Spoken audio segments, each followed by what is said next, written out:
it's a busy property because every investor flipper out there wants the home. So I did the open house this past Saturday. I did it for 2 hours. We had about 200 people come through in 2 hours. Now, and this thing was priced at $1 million. Yeah. This wasn't like a $499 property. $1 million is yeah. priced. $1 million, and it's only an 1,100 square foot home on an average size lot. You know, I want to go a little bit deeper on this specific property because I know by the time this podcast goes out, we'll already have it in contract. So I think it's safe to have this conversation. Mm-hmm. It amazes me the speculation that a lot of investors still have in this market and the confidence, which I say it amazes me. I guess it's shown. I've been doing this for 30 years. You have, you know, in the same area. So we have a lot of confidence in our real estate value and where it's going and stuff. But I look at a property like that. You know, if you were to, I mean, at minimum, you're looking at $250. I mean, just to get it to 1,100 square feet where it's livable, nice, new kitchen, bathrooms, all that, right? This thing needs to be completely redone. Mm-hmm.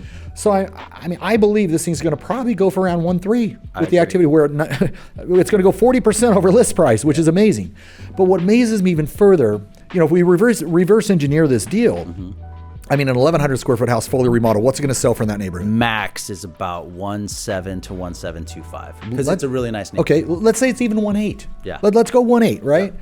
Well, okay, if you buy it for 1.3, you put $250 into it, you're at 1.55. Now, 1.8, what people forget about is, you know, potentially holding costs. Maybe they're paying all cash, but that cash now gets 5% interest, right?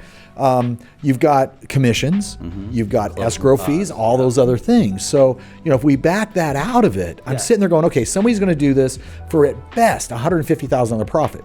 Now what happens to that profit? You got capital gains on that profit. Short-term capital gains, which is approximately what, 35%? 40%, you know? So I'm sitting there going, okay, wait a minute. Somebody's going to wind up netting out of this thing $80,000 by putting up, if they're lucky, that's if they get 1.8. If they get 1.7, they've lost money on it. Yeah. You know, and I'm sitting there going, I'm just trying to figure out where the buyer's mind. Now I understand an owner-user. Owner-user I get. But a developer, investor on a project like that, I'm just scratching my head. I don't see it. Well, most owner users can't afford to pay $1 million cash because you can't get financing on it, and then spend the $250. And if it's an owner user, they probably have to get a general contractor. So now maybe it's $253. Right.